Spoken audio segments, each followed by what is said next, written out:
Kamu melangkah masuk ke lobi Kurogan bisnis dengan payung yang masih meneteskan jejak di atas lantai putih, mengilap.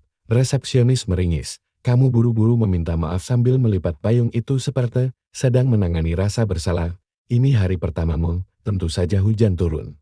Aroma aspal basah menempel di lengan bajumu, dan segalanya pagi ini terasa seperti pembuka dari sesuatu yang tidak tertulis dalam naskah.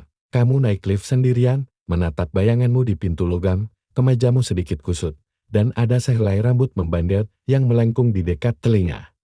Seolah mengejakmu, kamu menyelipkannya ke belakang telinga dengan gugup, pintu terbuka, dan dia berdiri di sana. Sakamoto Yukari, tatapan dingin, bibir yang tegas, kuncir kuda yang begitu kencang, sampai terlihat tajam, clipboard di lengannya tampak seperti senjata, pemimpin tim, atasanmu manajer langsungmu. Dia adalah orang pertama yang kamu lihat dan satu-satunya yang tidak tampak terkejut. Tapi dia tidak menyapamu, hanya mengangguk. Sekali singkat, ada sesuatu yang berdebar aneh di dadamu. Dia berbalik tajam. Kamu mengikutinya. Semuanya adalah karpet krem dan partisi kaca, labirin percakapan lirik, dan suara ketikan keyboard. Dia membawamu ke meja kerjamu tanpa sepatah kata pun. Beberapa rekan kerja menoleh dan menyambutmu dengan senyum sopan. Terapi wanita di depanmu tidak menyebutkan namamu. Dia hanya menunjuk, ini mejamu. Kirimkan draft branding sebelum hari Jumat, lalu dia pergi. Kamu menghela napas, begitulah rasa perih itu muncul. Kamu bahkan tidak tahu kenapa rasanya menyakitkan, mungkin karena hujan, atau mungkin karena dia bahkan tidak menatapmu dengan benar, meskipun kamu sangat yakin pernah bertemu dengannya sebelumnya. Kamu menjalani rutinitas memperkenalkan diri kepada rekan kerja sekitar, mengeluarkanmu keberuntunganmu, menyusun pulpen seperti barisan prajurit kecil. Tapi detak aneh di dadamu tidak mereda saat istirahat makan siang. Kamu melihatnya di lorong, Yukari. Dia sedang mengetik cepat di ponselnya. Satu kaki mengetuk lantai marmer dengan tidak sabar. Kamu memanggil namanya, pelan. Mungkin terlalu pelan, dia menoleh. Dan hanya sesaat ekspresinya goyang, bukan kebingungan, tapi pengakuan lalu, secepat itu, wajahnya kembali datar. Topengnya kembali terpasang dia. Kamu terdiam sejenak. Maaf, kupikir. Tidak jadi. Dia mengangkat satu alis. Kamu tidak melanjutkan kalimatmu. Kamu tidak mengatakan aku pikir aku mengenalimu saat aku masih 8 tahun, atau apakah kamu pernah dipanggil Yoa?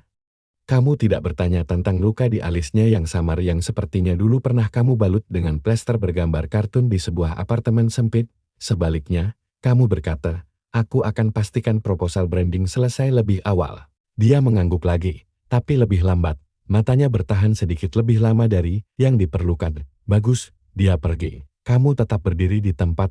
Malam itu, kamu membuka kotak yang pernah kamu janji, tidak akan dibuka lagi kotak masa kecilmu. Direkatkan dengan lakban di 3 sisi, dan disembunyikan di bawah tumpukan jaket musim dingin. Kamu duduk bersila di atas tikar tatami usang di apartemen kecilmu di Tokyo. Lampu di atas kepalamu berkelap-kelip di dalamnya. Gambar 2 gadis kecil bergandengan tangan, satu mengenakan pita merah muda, satu lagi memiliki bekas luka di alis. Kamu mengusap garis krayon itu dengan jari. Nama-nama di bawahnya sudah pudar, tapi huruf pertama dari namanya masih terlihat Y. Kamu cepat-cepat menutup kotak itu, dadamu sesak. Kamu berbisik pelan. Tidak mungkin itu dia, tapi kamu sudah tahu jawabannya. Keesokan paginya, dia menunggumu di meja kerja. Jantungmu nyaris meloncat keluar, kamu sudah kirim mood board, katanya datar, terlalu cepat. Kamu mengerjapkan mata, itu masalah. Dia menatapmu, lalu melihat ke clipboardnya, tidak biasa. Kamu tidak bisa membaca nada suaranya, jarinya menggenggam pena seperti sedang mencoba bertahan. Dia menatap ponselmu, catatan kecil tempen, dan mug penguin keberuntunganmu, matanya sedikit menyipit menatap penguin itu, lalu dia pergi. Kenapa ini terasa perih? Mungkin karena kamu selalu ingin punya saudara. Mungkin karena kamu ingat pernah mencintai seseorang dengan lembut, sepenuh hati, seperti hanya anak kecil yang bisa mencintai seseorang yang tetap tinggal saat orang dewasa terus pergi. Dan sekarang dia ada di sini, atau seseorang yang sangat mirip dengannya, dan dia tidak ingin mengingat. Malam itu, kamu bermimpi tentang lorong dengan wallpaper yang terkelupas, tawa seorang gadis yang bergema di dinding semen, dan suara kecil yang berkata, aku akan menunggumu, ya. Kamu terbangun dengan tangan menggenggam dadamu, mug penguin itu duduk diam di meja kecilmu. dan hujan belum juga berhenti. Kamu tidak berniat mengikutinya. Serius, sama sekali tidak. Tapi pada hari Kamis, saat Yukari pergi makan siang 15 menit lebih awal, entah bagaimana, kamu juga berakhir di tangga darurat, langkahmu pelan dan hati-hati. Pelan seperti kamu diajarkan waktu kecil saat kamu harus melindungi seseorang, atau mungkin saat seseorang melindungimu. Dia berdiri bersandar di ambang jendela, tangannya terlipat, satu kaki menempel di dinding yang catnya mengelupas. Tangga itu berbau beton tua dan mie instan yang dipanaskan ulam, udara di sana hangat. Seperti musim panas yang lupa pergi, dia sedang memakan onigiri, tanpa isian, praktis. Tidak ada kesenangan, matanya melirik ke arahmu, tidak ada keterkejutan. Mungkin dia sudah mendengarmu datang, atau mungkin dia sudah menebaknya sejak tadi. Kamu bicara lebih dulu, karena tenggorokanmu tak bisa lagi menahan pertanyaan itu. Kamu pernah tinggal di Shizuoka? Dia tidak menjawab. Kamu mencoba lagi. Ada sebuah apartemen pojok di atas toko sepeda, di seberangnya ada tempat laundry dengan ubin warna hijau mint. Masih tidak ada jawaban. Diamnya, seperti bilah tipis yang menusuk, tapi lalu, tanpa memandangmu, dia berkata ada kucing liar yang suaranya, seperti bayi menangis di malam hari, napasmu tercekat. Kamu ingat menarik selimut ke ambang jendela setiap malam. Berharap kucing itu diam, jika kamu menemaninya tidur. Kamu ingat dia merapatkan selimut itu di bahumu dan membisikkan cerita hantu agar kamu tertawa. Lututmu hampir lemas. Jadi memang kamu. Katamu lirih, ekspresinya tetap datar. Itu sudah lama sekali. Kamu mencoba tersenyum, tapi bibirmu goyah. Kamu dulu paling jago bikin cerita horor. Aku selalu bikin cerita yang semua tokohnya selamat. Dia mengangguk, nyaris tak terlihat. Aku lebih suka ceritamu. Lalu dia melempar bungkus onigiri ke tempat sampah dan pergi, meninggalkanmu bersama kehangatan ruang tangga dan bayangan masa kecil yang tak sepenuhnya mati. Siang itu, saat rapat proyek, kamu salah menyebut nama Clint. Dia tidak membetulkanmu. Dia hanya menghela napas, pelan, seperti kekecewaan yang disimpan rapi dalam toples kaca. Hatimu merosot. Dia masih atasanmu, gadis yang dulu mengepang rambutmu, dengan pita kini jadi orang yang menandai hasil presentasimu dengan tinta merah. Kamu ingin mengguncangnya, bertanya kenapa dia berpura-pura kalian orang asing. Kenapa dia membekukan dirinya menjadi versi dewasa yang tak lagi memberi ruang bagi gantungan kunci plastik dan krayon warna pastel. Tapi kamu tidak bertanya. Kamu tenggelam dalam kerjaan, jam berlalu, kantor makin sepi. Pukul 19.43 menit, dia mengetuk meja kerjamu. Jangan lembur terlalu lama. Suaranya lebih lembut sekarang, masih kaku. Tapi seperti dibungkus beludu, kamu menoleh, terkejut kamu. Masih di sini? Sudut bibirnya bergerak, bukan senyuman, tapi juga bukan senyuman. Ada yang harus memastikan kamu tidak menghancurkan peluncuran brand kita. Kamu mendengus pelan. Kamu dulu bilang aku yang lebih pintar. Aku waktu itu umur 7 tahun. Jawabnya datar, dan dia pun pergi di rumah. Kamu mengambil kembali foto lama itu. 2 anak perempuan dengan baju tak seimbang, 1 ompong, 1 lagi dengan lutut luka. Keduanya tersenyum seperti dunia masih muat di saku mereka. Ingatan itu menghantammu mendadak, tanganmu menggenggam tangannya, berlari tanpa alas kaki menuruni tangga, saat orang tua kalian bertengkar di atas. Kamu ingat darah di bibirnya saat dia mencoba menghentikan mereka. Kamu ingat menutup telinganya dan membisikkan cerita tentang kereta ajaib yang bisa membawamu kemana saja. Asal bukan di sana. Kamu memejamkan mata, jemarimu bergetar, rasa perihnya kali ini lain, bukan karena dia pergi, tapi karena kamu sempat lupa. Pagi berikutnya, dia menyerahkan OSB tanpa sepatah kata misinya. Seluruh rancangan mock-up untuk presentasimu tertata rapi, cantik, semua file diberi nama dengan teliti. Kamu tertegun, kamu nggak harus repot-repot. Aku harus. Nada suaranya datar. Tapi ada sesuatu yang berkilau di matanya, bukan kehangatan, mungkin rasa tanggung jawab, atau refleks, seperti tangan yang terulur saat seseorang yang dulu pernah kamu sayangi hampir jatuh. Kamu menyelipkan USB itu ke dalam saku mantel. Terima kasih, dia tidak menjawab.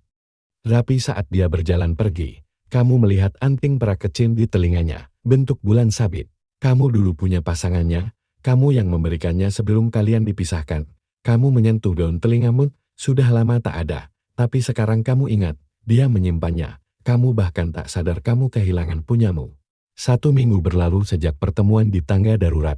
Kamu bekerja keras, menepati deadline, menjauhi tatapannya yang kaku, tapi setiap malam kamu tetap memikirkan hal yang sama. Kalau memang dia adalah Yukari yang dulu kamu sayangi seperti adik kandung, kenapa dia begitu dingin sekarang?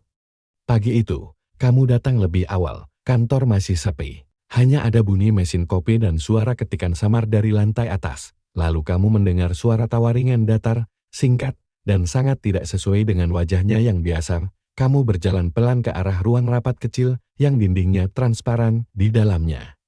Dia sedang berbicara dengan 2 rekan kerja. Di layar presentasi, tertulis jelas, Sakamoto Yukari, tim branding senior Sakamoto. Nama itu menghantammu seperti palu.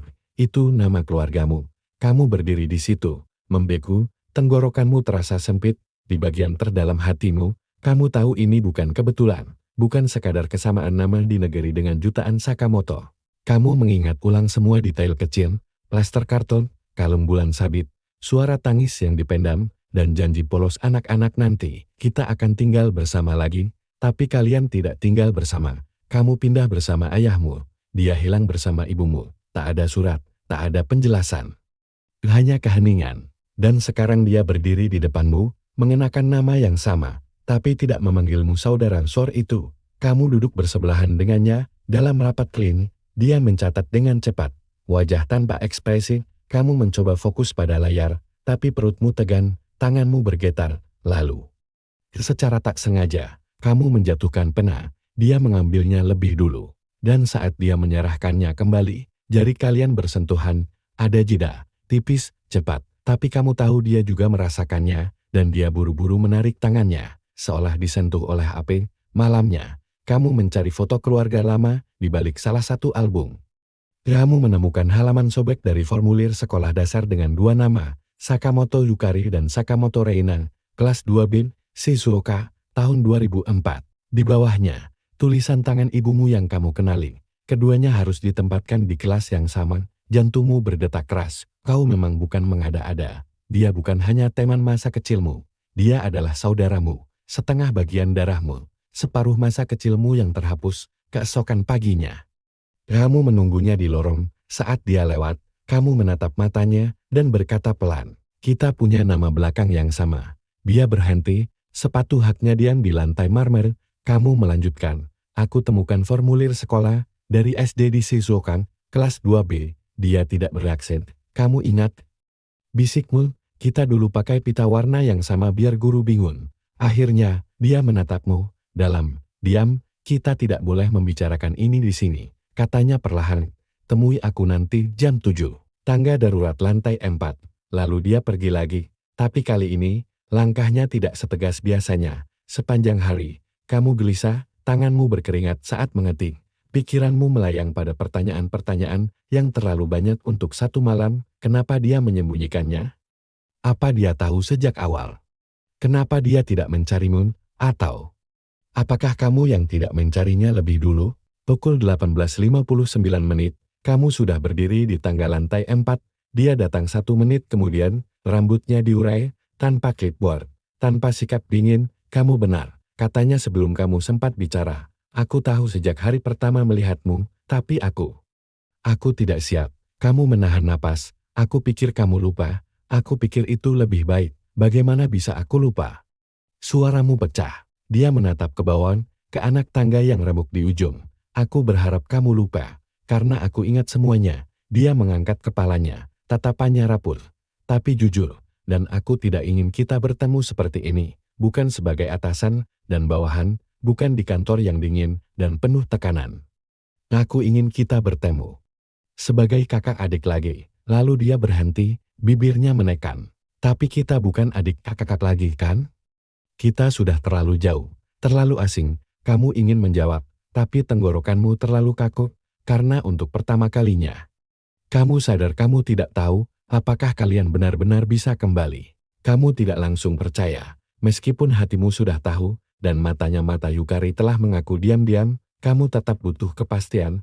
Mungkin kamu hanya butuh sesuatu untuk dipegang, sesuatu yang bisa kamu tunjuk dan bilang, ini nyata, kita sungguh terhubung. Dia yang mengusulkan, kalau kamu mau, kita bisa tes DNA. Aku tahu tempatnya. Cepat, rahasia. Kamu hanya mengangguk. 3 hari kemudian, kalian duduk berdampingan di ruang klinik kecil dekat stasiun Shin-Okubu. Bau antiseptik menusuk udara dingin. Perawat muda mengoleskan kapas dingin ke bagian dalam pipimu. Sebelum mengambil sampan, dia juga melakukan hal yang sama pada Yukari.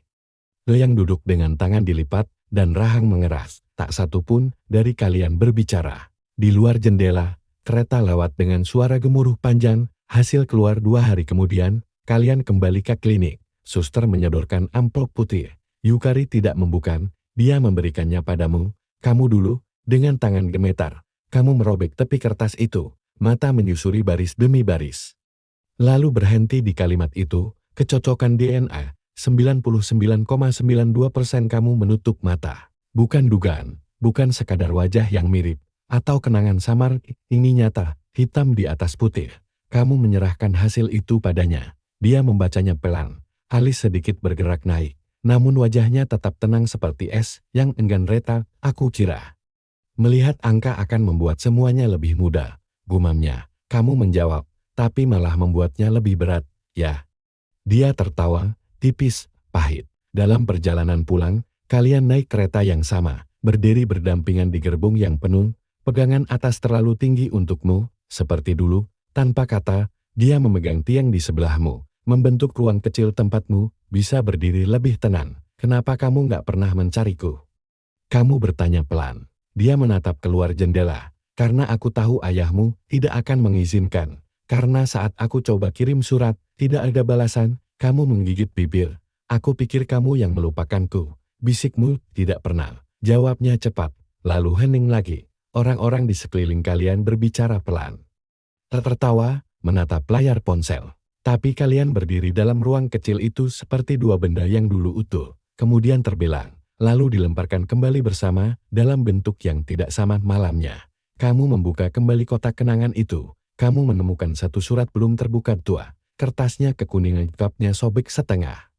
Kamu membukanya perlahan. Di dalamnya tulisan tangan kecil, rapi, dengan huruf yang kamu kenal meski sudah puluhan tahun berlalu. Reina, aku belajar melipat burung bangau sekarang. Kalau aku buat 1000, katanya harapanku bisa terkabul. Aku akan lipat 1000, dan harapannya adalah, aku ingin ketemu kamu lagi.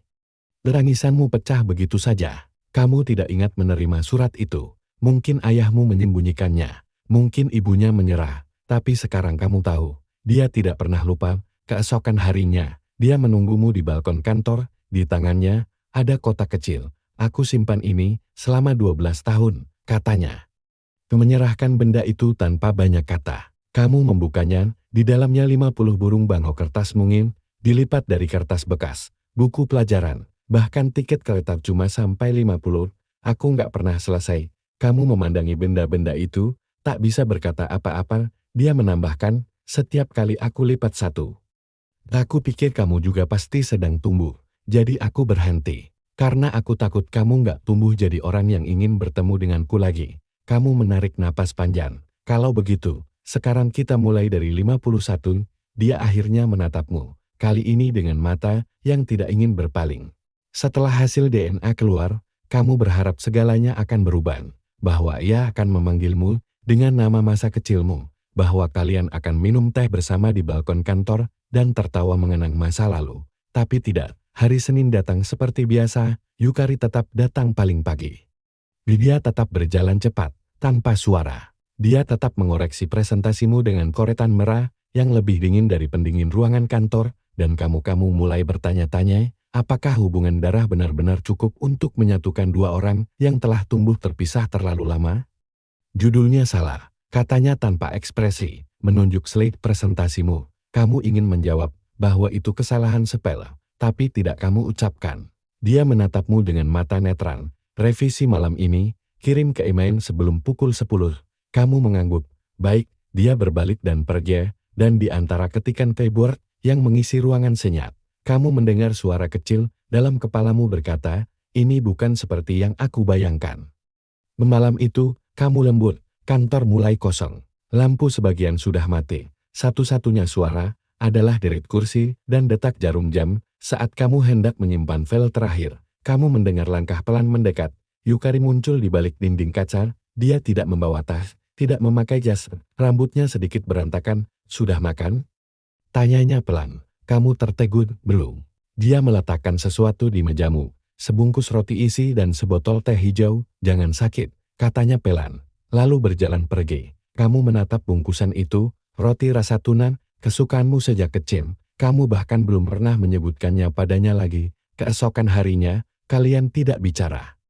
Lydia kembali menjadi atasanmu berjarak, dingin, efisien. Tapi kamu mulai melihat hal-hal kecil yang dulu tidak kamu perhatikan. Bagaimana dia menahan lift lebih lama saat kamu mendekat. Bagaimana dia selalu meninggalkan satu kursi kosong di sebelahnya saat rapat. Bagaimana dia berhenti sejenak tiap kali kamu tertawa dengan yang lain, seolah-olah dia ingin dekat, tapi tidak tahu bagaimana caranya. Saat istirahat makan siang, kamu duduk sendirian di atap gedung. Angin sepoi membawa bau daun kering dan sedikit debu kota. Di tanganmu ada origami Bano ke-51. Kamu melipatnya dengan perlahan, rapi, dan menyelipkannya ke dalam kotak kecil yang kamu bawa tiap hari sekarang. Bano ke-52. Kamu menoleh. Dia berdiri di ambang pintu atap, satu tangan di saku jas, mata menyipit melawan sinar. Kamu tersenyum. 51. Dia melangkah pelan, duduk di bangku seberang. Kamu masih suka melipat. Kamu mengangguk, karena rasanya itu satu-satunya hal yang kita miliki bersama. Dia menghela napas. Kita punya lebih dari itu. Kamu menatapnya. Tapi kenapa kamu selalu menjauh? Dia tak langsung menjawab. Aku takut. Akhirnya dia berbisik. Takut kalau aku mulai bersikap seperti kakak, kamu bakal bilang. Terlambat. Kamu terdiam. Aku tidak butuh kamu sebagai kakak, katamu perlahan. Aku cuma butuh kamu jadi seseorang yang jujur padaku. Dia mengangguk sekali. Pelan baik, katanya, kita mulai dari situ. Tapi saat kalian kembali ke ruang kerja, jarak itu muncul lagi. Semua orang ada, mata mengamati, ruang profesional menutup percakapan pribadi. Dia duduk di mejanya, kamu di mejamu. Dan kalian kembali menjadi dua nama belakang yang sama di dua komputer berbeda mengetik diam-diam untuk saling menyelamatkan perasaan yang masih belum berani diucapkan. Hari itu panas, terlalu panas untuk bulan April, pendingin ruangan kantor, bahkan menyerah. Kamu menyandarkan diri ke kursi, mencoba menenangkan diri dari tekanan kerja dan sesuatu yang lain, yang lebih sulit dijelaskan. Lalu kamu melihatnya, Yukari, di luar jendela kaca. Berdiri di depan kafe kecil seberang jalan, dan Renji bersamanya. Renji arsitek muda dengan suara serak dan tawa santai yang enteng. Kenapa selalu bisa menenangkanmu? Dia yang pernah memujimu, karena pilihan font di presentasi, yang meminjamkan payung tanpa bertanya, yang kadang terlalu perhatian. Untuk jadi sekadar rekan kerja, mereka berdiri cukup dekat. Dia menyerahkan secangkir kopi es padanya, dia tertawa kecil, dan Yukari untuk pertama kalinya, kamu melihatnya tersenyum, bukan dengan bibir, tapi dengan mata juga. Senyum yang tidak pernah kamu lihat saat kalian berdua sendirian, sesuatu di dadamu mencuit sore itu. Saat kamu dan Renji bertemu di ruang rapat untuk sesi brainstorming, kamu mencoba bersikap biasa, baru dari kafe. Tanyamu, datar. Dia mengangguk, mengaduk sisa es di gelasnya. Kamu tahu? Tanyanya sambil tersenyum. Yukari suka kopi pahit, tanpa gula, tapi selalu pesan aroma kayu manis. Kamu tertegun, kamu ingat detail sekecil itu? Renji mengangkat bahu, gampang diingat, kalau kamu suka seseorang, kalimat itu menghantammu lebih keras dari yang kamu duga. Tanganmu kaku di atas mouse. Ruangan tiba-tiba terlalu sunyi, atau mungkin hanya hatimu yang terlalu gaduh. Malamnya, kamu berjalan tanpa arah di jalan-jalan belakang Shibuya, lampu neon memantul di genangan air. Kamu berhenti di depan mesin minuman otomatis dan menatap pilihan kopi kalem, pahit, manis, susu hitam. Kamu membeli yang pahit, dingin, sama seperti rasa yang perlahan menyusup ke tenggorokanmu. Keesokan harinya, kamu memutuskan untuk bertanya langsung. Di lorong sepi menuju ruang printer, kamu berdiri di hadapannya, kamu dan Renji. Dia menoleh cepat. Apa? Kalian dekat? Tanyamu. Dia diam sebentar, lalu menjawab pelan, kami pernah. Waktu dia masih di divisi desain, kamu terkejut. Pernah? Singkat, tatapannya kosong, tidak cukup lama untuk disebut pacaran, tidak cukup singkat untuk bisa pura-pura lupa. Kamu menelan ludah. Dan sekarang? Dia menatapmu. Dalam, sulit dibaca, sekarang. Aku tidak yakin siapa yang lebih dulu menjauh. Sore itu, kamu dan Renji bekerja bersama lagi. Dia menggoda presentasimu, menyarankan perubahan warna, menyisipkan lelucon kecil, dan kamu tertawa. Tapi tawa itu goyah, karena sekarang kamu tahu, dia dulu milik Yukari. Bahkan jika hanya sebentar, bahkan jika tidak pernah diucapkan, dan kamu juga tahu, perasaanmu terhadapnya bukan sekadar kekaguman. Kamu sedang jatuh cinta pada laki-laki yang mungkin masih dicintai oleh saudara kandung, yang baru kamu temukan kembali, dan kamu tidak tahu harus memilih rasa mana yang lebih kamu abaikan. Rasa sayang, atau rasa bersalah. Kamu mau pura-pura pacaran denganku? Pertanyaannya terdengar santai, hampir seperti lelucon. Tapi Renji tidak sedang bercanda. Kamu memegang cangkir kopimu eret-erat. Kalian duduk di kantin kantor yang hampir kosong. Hanya ada satu pasangan magang di sudut ruangan. Tertawa pelan sambil berbagi earphone. Kenapa? Tanyamu pelan. Renji menyandarkan tubuh, menyilangkan tangan. Aroma colok lemonnya menyusup ke udara di antara kalian. Karena Yukari mulai aneh. Dia makin sering melihat aku, tapi nggak pernah ngajak ngobrol. Kamu juga ngerasakan? Kamu hanya mengangguk pelan. Kita bikin kesepakatan, pacaran pura-pura, sampai presentasi proyek bareng selesai, biar dia lihat kita bahagia, biar dia bereaksi. Kamu menggigit bibir, kalau dia nggak bereaksi? Renji tersenyum miring. Kalau dia nggak peduli, berarti aku bisa lanjut sama kamu kan? Jantungmu berhenti sepersekian detik. Kamu ingin percaya ini hanya sandiwara. Tapi bagian dalam dirimu bagian yang mulai menyukai tatapan matanya. Suaranya saat menyebut namamu. Caranya memperhatikan detail kecil seperti tali sepatu yang longgar bagian itu, tidak sanggup menganggap ini sekadar akting. Hari pertama resmi pacaran, kalian berjalan bersama ke kantor. Dia menjemputmu di halte bus. Tanganmu dimasukkan ke dalam saku jaketnya saat angin menerpa. Natural banget, katanya sambil tersenyum. Orang pasti percaya. Kamu ingin berkata, aku percaya. Tapi kamu hanya tertawa pelan saat kalian masuk lift kantor bersama. Yukari berdiri di sana. Tatapannya langsung tertuju ke tanganmu yang masih bertat pada lengan Renji. Dia tidak berkata apa-apa. Tapi jemarinya mencengkeram file folder lebih keras dari biasanya. Buku jarinya memutih. Lift naik. Angka menyala, tidak ada suara, dan untuk pertama kalinya. Kamu menang, tapi mengapa rasanya bukan kemenangan?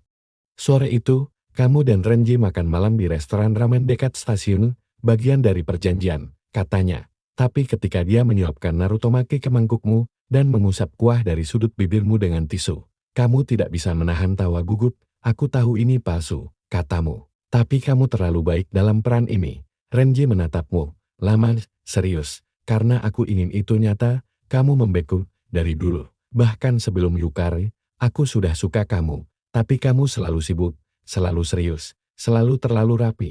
Dia tersenyum, sekarang kamu kelihatan sedikit berantakan. Dan itu justru bikin kamu kelihatan nyata, kamu memalingkan wajah, menyembunyikan rona di pipimu. Malam itu, kamu mendapat pesan dari Yukari, hanya 2 kata, kita bicara. Kamu duduk di meja kerja dengan jendela terbuka sedikit. Hujan baru saja reda, udara masih lembab, aroma tanah dan aspal basah masuk lewat celah-celah. Lampu meja menyala redup, mouse klik-klik pelan. Presentasi proyek harus selesai besok, tapi pikiranmu tidak bisa diam di satu tempat. Pesan Yukari masih tertinggal di layar ponsel, kita bicara. Tapi belum ada waktu, belum ada tempat, belum ada keberanian. Lalu ponselmu bergetar lagi. Kali ini, bukan dia, Renji, masih kerja. Kamu, iya, slide-nya belum rapi, Renji, Vichiyok, aku bantuin. Detik berikutnya, kamu menerima panggilan video, wajahnya muncul, rambut, acak-acakan, kaos oblong abu-abu, senyumnya yang khas. Selamat malam, partner pura-pura, katanya sambil mengangkat gelas berisi susu coklat. Kamu tertawa, kenapa susu coklat? Karena kopi bikin aku terlalu jujur malam-malam begini. Kamu diam sebentar, lalu menjawab, mungkin aku butuh kamu jujur. Wajahnya sedikit berubah, tapi dia tidak menjauh. Kalian bekerja bersama sampai lewat tengah malam, membahas font, memilih gambar, mengatur animasi transisi, tapi perlahan, topik melenceng ke hal-hal lain, tentang masa kecil, tentang makanan favorit, tentang ketakutan terbesar. Dulu aku takut suara petir, Renji tersenyum. Aku takut kehilangan suara sendiri, karena aku anak tunggal. Kalau aku nggak ngomong, rumah jadi benar-benar kosong. Kamu menatapnya, dan saat dia bicara lagi, suaranya pelan, tapi sekarang Aku nggak keberatan diam, asal kamu duduk di sampingku. Kata-kkata itu seperti selimut tipis, menghangatkan, tapi juga menakutkan. Karena kamu sadar kamu tak ingin ini, hanya pura-pura lagi. Pukul 0.47 menit, kalian mengakhiri panggilan, besok, kita pura-pura gandengan lagi. Tanyanya sambil menggoda. Kamu menjawab, mungkin besok, aku tidak perlu berpura-pura. Dia hanya tersenyum. Tapi senyum itu tidak pergi dari ingatanmu bahkan setelah layar mati. Pagi harinya, Yukari tidak muncul di kantor. Pesanmu tidak dibalas, jam makan siang lewat, lalu sore, lalu petang. Saat kamu berdiri di halte, menunggu bus pulang, kamu melihat sosok familiar di kejauhan duduk di bangku taman, mengenakan mantel abu dan syal biru muda. Yukari, kamu menghampiri. Dia tidak melihatmu sampai kamu duduk di sampingnya. Aku tahu kamu suka dia, katanya tanpa basa-basi. Kamu terdiam. Aku dulu suka dia juga, lanjutnya. Tapi aku nggak pernah bilang, karena aku pikir, aku tidak pantas mencintai siapapun sebelum bisa menyelesaikan masa lalu sendiri. Kamu mencengkeram tanganmu sendiri, Yukari. Dia menoleh, menatap lurus ke matamu. Aku nggak marah, cuma sedih. Angin malam berembus, membawa aroma daun basah dan melati dari taman. Kita baru ketemu lagi. Tapi sekarang rasanya kita kehilangan hal yang lebih besar lagi. Kamu tidak tahu harus menjawab apa, karena di saat kamu akhirnya mulai merasakan hangatnya cinta, orang yang dulu kamu panggil adik justru mulai kehilangan cahayanya, dan kamu tidak bisa menolong keduanya sekaligus. Kantor sepi saat kamu datang lebih awal dari biasanya, matahari bahkan belum penuh, dan meja-meja masih kosong. Kamu berjalan pelan, menyusuri lorong menuju ruang desain, melewati ruang kerja Yukari. Dia belum datang. Untuk sesaat, kamu hanya berdiri di ambang pintu. Ada sesuatu yang menarik perhatianmu, sebuah album foto kecil, kulitnya coklat tua, tergeletak setengah terbuka di pojok mejanya. Bukan album digital, bukan sesuatu yang modern. Kamu ragu sejenak, lalu mendekat. Di dalamnya, ada foto-foto cetak yang warnanya sudah mulai pudar.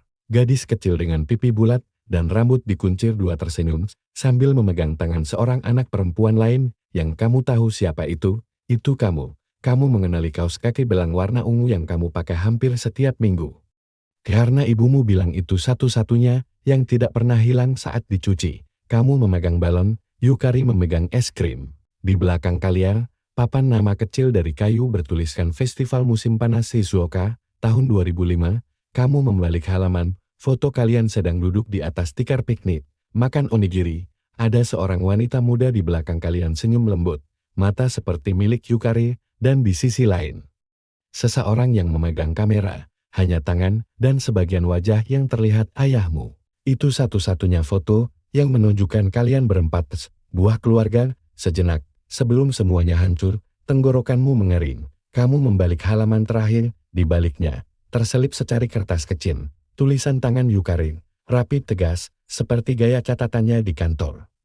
Kalau aku bisa kembali ke satu hari dalam hidupku, aku pilih hari ini. Langkah kaki terdengar di luar ruangan, kamu buru-buru menutup album itu, dan kembali ke mejamu. Jantung masih berdegup keras, sepanjang hari. Kamu tidak bisa berhenti memikirkan tulisan itu, dia mengingatnya, dia menyimpan semuanya, bahkan ketika kamu sendiri sempat lupa. Rasa bersalahmu tumbuh seperti akar tua menjalar pelan, menyusup ke dalam setiap percakapan dengan Renji, setiap tawa kecil, setiap kilas cinta yang baru muncul. Sore itu, saat rapat selesai, kamu menghampiri meja Yukari. Dia sedang merapikan film. Maaf, katamu perang. Dia berhenti. Untuk apa? Karena aku baru ingat separuhnya. Karena aku butuh waktu lebih lama dari kamu untuk percaya. Dia menatapmu lama, lalu berkata, aku juga minta maaf. Kamu terkejut, karena aku berharap terlalu banyak dari kamu. Padahal kita berpisah terlalu lama untuk saling memahami lagi secepat itu. Hening sejenak di antara kalian. Lalu kamu bertanya, kenapa kamu masih menyimpan foto-foto itu?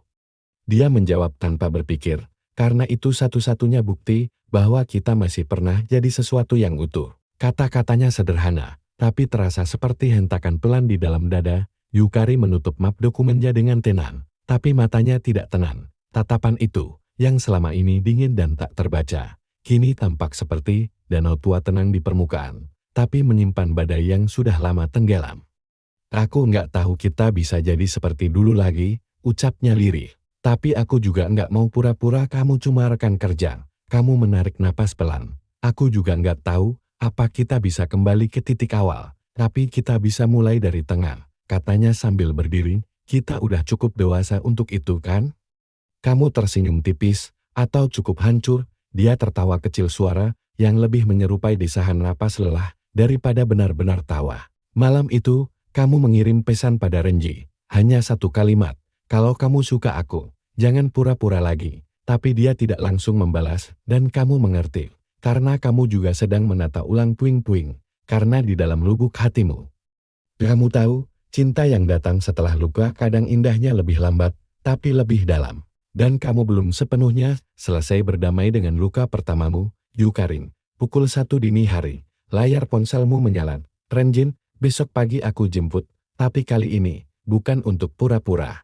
Pagi itu langit cerah, tapi hatimu tak secerah matahari. Renji menepati janjinya, dia menjemputmu di depan hal dengan senyum santai, rambut sedikit acak, tangan menggenggam 2 cup kopi panas, satu untukmu, satu untuknya, tapi tak ada lagi akting, tidak ada lagi pura-pura. Saat tanganmu menyentuh miliknya, kamu tahu, dia sungguh ada di sana, dan kamu pun sungguh menyambutnya. Sepanjang perjalanan menuju kantor, kalian tertawa pelan, tentang hal-hal kecil, tentang bagaimana daun kering menempel di sepatu Renji, tentang lagu konyol yang diputar di minimarket tadi pagi. Lalu kalian masuk lift, dan seperti biasa Yukarin sudah di dalamnya lebih dulu. Kamu berdiri di samping Renji, dia tidak memegang tanganmu. Tapi rasanya seperti seluruh tubuh kalian terikat sesuatu yang tak kelihatan. Yukari melihatmu, kamu melihat dia, dan untuk pertama kalinya, kamu sadar, dia tidak terlihat marah, dia terlihat lelah. Siangnya, kalian bertiga ada di ruangan rapat untuk presentasi akhir proyek. Renji bicara dengan penuh semangat, kamu mendampingi dengan pointer dan senyum gugup. Yukari duduk di belakang sebagai supervisor, dan saat kamu melihatnya mencatat sesuatu di buku kecilnya, kamu perhatikan hal yang tak pernah kamu lihat sebelumnya, sketsa wajah, goresan cepat dengan pensil halus. Gerahang yang tegas, senyum miring, rambut berantakan, itu wajah Renji. Setelah presentasi selesai dan semua peserta bubar, kamu duduk di ruang istirahat sendirian, menunggu kopi mendingin, menunggu napasmu turun. Lalu Yukari masuk, tanpa clipboard, tanpa blase. Renji memang selalu suka orang seperti kamu, katanya, tanpa preambul. Kamu menoleh, apa maksudmu? Dia menatap cangkir teh di tangannya, lalu menatapmu. Aku menyukainya sejak awal. Sejak dia pertama kali bantu aku waktu presentasi klien tahun lalu, tapi aku tahu. Aku terlalu kaku, terlalu tertutup, terlalu banyak luka yang belum sembuh. Dia tersenyum, tapi senyumnya menyakitkan untuk dilihat. Kamu datang hangat, jujur, dan terbuka. Kamu beri dia apa yang gak bisa aku kasih. Kamu tak bisa berkata apa-apa nih, Yukari melanjutkan. Tapi sebelum kamu datang, dia sering cari aku. Nanya kabar, kasih aku teh hangat tiap sore, dengarkan ceritaku tanpa menghakimi. Aku mulai menaruh harapan. Dia tertawa kecil, seperti sedang mengolok diri sendiri. Tapi kamu tahu yang paling lucu? Kamu menggeleng pelan. Aku yang lebih dulu jatuh cinta, tapi kamu yang lebih dulu dia lihat. Malam itu, kamu menatap langit dari balkon apartemenmu. Renji mengirim pesan, kamu suka lihat bintang? Kamu, dulu aku kira bintang bisa dikoleksi kalau difoto cukup sering. Renji, kalau begitu, aku bakal foto kamu tiap hari, karena kamu juga bersinar. Hatimu meleleh, tapi di balik senyum itu, ada luka lain yang belum selesai, karena kamu tahu, kamu sedang melangkah ke cinta. Tapi Yukari, yang dulu kamu panggil adik, sedang melangkah menjauh darinya. Akhir pekan datang seperti selimut basah, bukan karena hujan, tapi karena kamu tahu, tak ada lagi alasan untuk sibuk. Tidak ada alasan untuk menghindar. Dan hari ini, kamu kembali ke tempat yang pernah kamu hindari selama ini, rumah ayahmu di luar kota. Langkahmu di lorong kayu lama itu terdengar pelan, hampir enggan. Aroma tembakau tipis masih menggantung di udara, bercampur dengan bau kertas tua dan bunga kering yang diletakkan ibumu di meja tamu bertahun lalu. Sebelum ia pergi, ayah duduk di kursi rotan, mengenakan sweater kusam yang sama seperti waktu terakhir kalian bertengkar. Dia tidak menatapmu saat kamu duduk, tapi akhirnya, dia berbicara. Kamu ketemu Yukari. Kamu menoleh, jantungmu berdegup keras. Kamu tahu. Dia mengangguk pelan. Aku tahu, sejak minggu pertama kamu pindah ke Tokyo, kantor kalian sama. Ibunya menghubungi aku duluan. Kamu meremas ujung rokmu. Kenapa nggak bilang? Dia diam lama. Karena aku takut kamu membenciku. Kalimat itu keluar begitu sederhana, tapi kamu merasa seperti baru ditusuk pelan di dada. Aku marah pada ibunya karena membawa Yukari pergi, dan aku takut kalau kamu tahu dia ada di dekatmu, kamu akan tinggalkan aku juga. Kamu menatap ayahmu, wajahnya tak sekeras dulu, keriput lebih dalam, sorot matanya lebih rapuh. Padahal kalian bukan milik siapa-siapa. Kalian berhak saling punya. Di perjalanan pulang, kamu menatap bayanganmu di jendela kereta. Untuk pertama kalinya, kamu bertanya, siapa aku kalau bukan anak dari perpisahan itu? Kalau bukan anak yang kehilangan adik, kehilangan ibunya, dan tumbuh dengan diam? Kalau kamu tak pernah kehilangan Yukari, mungkin kamu tak akan pernah menjadi sekuat ini, tapi mungkin juga, kamu akan lebih bahagia, dan sekarang, setelah kamu menemukan kembali bagian dirimu yang hilang, kamu sadar, kamu bukan hanya seseorang yang pernah ditinggalkan, kamu adalah seseorang yang tetap memilih bertahan. Malam itu, kamu bertemu Renji di taman kota, dia membawa makanan ringan dan satu selimut tebal. Aku tahu kamu butuh udara, katanya sambil membuka bungkus onigiri. Kamu tidak bicara banyak. Kamu hanya duduk di sebelahnya, membiarkan bahumu bersandar padanya. Renji Haim, kamu bakal tetap suka aku, kalau masa laluku berantakan? Dia menoleh cepat, aku gak peduli berantakan, atau enggak. Kamu menatap matanya, dia melanjutkan, yang penting, kamu gak pura-pura utuh, itu lebih berani. Di dalam genggaman hangatnya, kamu merasa utuh, tapi di dalam dirimu, kamu tahu. Sebelum kamu bisa benar-benar mencintai seseorang, kamu harus berhenti melihat dirimu sebagai potongan masa lalu. Kamu harus berdiri bukan sebagai kakak yang bersalah, bukan sebagai anak dari perceraian, tapi sebagai kamu yang sekarang. Hari itu dimulai seperti biasa, tapi tubuhmu terasa aneh, mata berat, leher kaku, suara kolega seperti gema jauh di lorong panjang. Kamu pikir itu hanya kelelahan, tapi saat duduk di meja kerja, semuanya berputar, tanganmu gemetar saat memegang mouse. Keringat dingin menetes dari pelipis. Lalu layar jadi putih dan gelap. Kamu sadar di ruang istirahat kantor, berbaring di sofa yang sempit. Lampu redup, tirai ditutup sebagian. Suara detak jam dinding seperti pukulan palu di pelipis. Kepalamu berat, tapi kamu tahu siapa yang ada di sampingmu.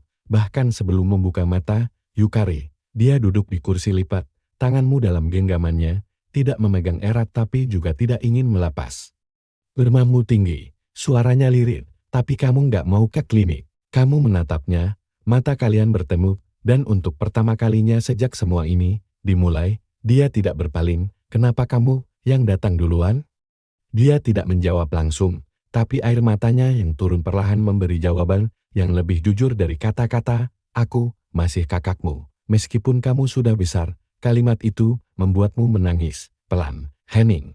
Seperti tangisan waktu kecil di balik lemari, saat petir menggelegar dan hanya lengan Yukari yang jadi tempat perlindungan. Pintu terbuka, Renji berdiri di ambang. Napasnya terengah, aku dapat kabar dari staf. Matanya menyapu ruangan, melihatmu, melihat Yukari. Lalu dia masuk. Duduk di sisi satunya, mengusap keningmu dengan tisu dingin, tersenyum kecil. Kenapa kamu gak bilang kamu sakit? Kamu ingin menjawab, tapi suara tidak keluar. Bodol, gumamnya. Tapi nadanya lembut. Yukari bangkit perlahan. Aku akan buatkan teh panas. Renji menatap punggungnya saat dia pergi, lalu kembali menatapmu. Dia peduli padamu, katanya, dan aku juga. Malam itu, kamu terbangun di apartemenmu sendiri. Kamu tidak ingat bagaimana sampai ke sana, tapi selimut tersusun rapi. Meja kecil di samping ranjang, ada termos teh, ada bungkus obat demam, ada secarik kertas dengan tulisan tangan, istirahat dulu. Dunia bisa menunggu, tertulis tanpa nama. Tapi kamu tahu tulisan itu milik siapa? Beberapa hari kemudian, kamu kembali bekerja. Tubuhmu masih lemas, tapi hatimu ringan. Renji mengajakmu makan siang, bukan bagian dari pura-pura. Tidak ada rencana, hanya karena dia ingin. Kalian makan mie dingin di restoran kecil dekat sungai, dan saat kamu menoleh, ingin bertanya, apakah kuahnya terlalu asin? Dia sudah mendekat, tangannya menyentuh pipimu. Bibirmu disentuhnya dengan lembut tanpa tergesa, tanpa paksaan, seolah dia tahu. Kamu sudah lama menunggu, tapi juga tahu. Kamu butuh ruang untuk memeluk perasaan itu sepenuhnya. Ciuman itu bukan petir, bukan ledakan, tapi pelan. Hangat dan kamu sadar cinta tidak harus selalu datang dengan gemuruh. Kadang, ia hadir dalam bentuk tangan yang memegang tanganmu saat kamu gemetar. Dalam air mata diam seorang saudari yang kamu pikir sudah tak peduli. Dalam secangkir teh yang tak pernah kamu minta, tapi selalu ada. Suatu pagi yang dingin, kamu datang ke kantor lebih awal dari biasanya. Jalanan basah oleh gerimis sisa malam. Langkahmu pelan, dan hatimu sedikit kosong, seperti udara yang menggantung di dalam lift saat menuju lantai atas. Di mejamu, ada amplop putih, kecil, tanpa nama, tanpa stempel perusahaan. Kamu membukanya pelan. Di dalamnya, terima kasih sudah bertemu denganku di dunia yang rumit ini. Kita tidak bisa kembali ke masa lalu, dan aku tidak bisa terus berdiri di antara kebahagiaanmu. Aku akan pindah divisi minggu depan. Semoga ini membuat segalanya lebih mudah. Kamu membacanya 2 kali, lalu 3, tapi tulisannya tidak berubah. Yukari memutuskan untuk pergi. Kamu mencarinya. Tapi dia tidak di ruangannya, tidak di pantry, tidak di rooftop tempat biasa dia menenangkan diri. Akhirnya, kamu menemukannya di ruang arsip lama, sendirian, duduk di lantai, punggungnya bersandar pada lemari besi, lampu kuning redup menerangi rambutnya yang jatuh ke pipi. Dia sedang menggenggam sesuatu, sebuah bangau kertas, warna biru pudar. Bangau ke-100 ini milikmu. Katanya tanpa menoleh. Kamu berlutut di sampingnya. Kamu nggak perlu pergi. Dia tertawa pelan, tanpa suara. Tapi aku harus. Kamu menggenggam bangau itu. Kertasnya dingin, sedikit lecek, tapi masih utuh. Aku nggak pernah minta kamu menjauh. Aku tahu. Dia akhirnya menatapmu, mata yang tak lagi dingin, tapi juga tak lagi memohon, hanya tenang. Seperti laut yang tahu badai telah berlalu, tapi juga tahu, kapal yang pernah hanya tak akan kembali ke dermaga yang sama. Aku mencintai Renji, katanya, lirih, tapi aku tahu, dia tidak pernah benar-benar mencintaiku. Kamu ingin menyangkal, tapi kamu tahu itu benar, kamu orang baik, katamu. Dia tersenyum tipis, begitu juga kamu. Hening menyusup, hanya suara kipas tua, dan bunyi tetes hujan dari luar. Lalu dia menambahkan, kadang, satu-satunya cara aku bisa mencintaimu sebagai saudara adalah dengan mundur sebagai saingan. Malamnya, Renji menemuimu di halte. Kamu tahu Yukari pindah divisi? Kamu mengangguk. Dia menatap jauh ke langit. Dia bilang itu keputusannya sendiri. Kamu menggenggam lengan jaketnya. Tapi kita yang memaksanya diam-diam. Dia tidak menyangkal. Kalau aku mundur, kamu akan kejar dia. Tanyamu. Renji menoleh cepat. Tidak, kenapa? Dia mendekat, menyentuh wajahmu perlahan. Karena aku sudah berhenti berlari sejak aku memilikimu. Tapi jauh di dalam, kamu tahu. Ada jenis cinta yang tak perlu dimiliki untuk tetap berarti. Dan Yukari memilih jadi yang seperti itu. Hari itu datang lebih cepat dari yang kamu kira. Pagi yang tenang, langit cerah sempurna, gaun putih tergantung di balik pintu, berkilau lembut seperti janji yang nyaris utuh. Di ruangan kecil tempatmu bersiap. Semuanya rapi, sepatu gading, setangkai bunga poi di dalam vas. Cermin tinggi dengan pita perak. Kamu duduk di depan meja rias. Make-up artis sedang merapikan sentuhan akhir di sudut matamu, dan kamu menatap dirimu sendiri. Cantik, ya, jelas bahagia. Kamu tidak tahu, Renji menunggumu di aula kecil yang hangat, didekorasi dengan lilin putih dan daun kering. Musik klasik mengalun lembut. Undangan tidak banyak, hanya teman dekat, beberapa kolega, tapi 2 kursi di deretan depan tetap kosong. 1 untuk Yukari, 1 untuk ibumu, dan entah mengapa, kedua kekosongan itu terasa lebih mencolok daripada gaun pengantinmu sendiri. Kamu berjalan perlahan ke altar. Renji tersenyum, tapi kamu tahu, senyumnya tak sepenuhnya utuh, matanya mencari, mungkin berharap Yukari akan muncul. Bahkan jika hanya dari kejauhan, dan kamu tahu, kamu juga berharap hal yang sama. Pendeta mulai bicara. Kata-kata doa dan harapan mengalun. Lalu pertanyaan itu datang, apakah kamu bersedia? Kamu diam. Renji menoleh, cemas, tapi kamu tetap diam. Lalu kamu bicara pelan. Bolehkah aku minta waktu sebentar? Semua mata tertuju padamu, tapi kamu hanya menatap Renji. Maaf, bisikmu, tapi ada yang harus aku lakukan dulu. 10 menit kemudian, kamu berdiri di depan gedung tua tempat Yukari sekarang bekerja divisi editorial. Jauh dari branding dan desain, kamu tidak mengganti baju, masih dalam gaun putih, masih dengan rambut yang disanggul, tapi napasmu tercekat dan wajahmu terbuka. Yukari keluar dari gedung, karena salah satu staf melihatmu dari jendela. Dia terdiam di ambang pintu, matanya membesar. Kenapa kamu di sini? Tanyanya. Kamu mendekat. Gaunmu menyapu debu trotoar. Karena kamu tidak datang, katamu pelan. Aku tidak tahu aku diundang. Kursimu selalu ada. Jawabmu, kamu cuma harus mau duduk di situ. Dia menatapmu lama. Kamu membatalkan pernikahan. Belum, katamu, tapi kalau kamu masih marah, aku nggak bisa berdiri di altar itu sambil pura-pura semuanya baik-baik saja. Yukari terdiam, kamu adikku, bukan mantan sainganku, lanjutmu, Dreng. Kalau aku mulai hidup baruku tanpa kamu, rasanya bukan hidup yang lengkap. Air mata perlahan jatuh di pipi Yukari. Dia memelukmu gaun putih, make up, segalanya jadi berantakan, tapi di dalam pelukan itu, kamu akhirnya merasa pulang. Kamu menutup mata malam ini, bukan dengan gelisah, melainkan dengan kelegaan yang datang dari penerimaan, dan cinta yang kamu bawa ke dalam tidur bukan cinta yang penuh pertanyaan, melainkan cinta yang akhirnya tidak perlu lagi dijelaskan. Selamat tidur. Kamu menutup mata malam ini, bukan dengan gelisah, melainkan dengan kelegaan yang datang dari penerimaan, dan cinta yang kamu bawa ke dalam tidur. Bukan cinta yang penuh pertanyaan, melainkan cinta yang akhirnya tidak perlu lagi dijelaskan. Selamat tidur.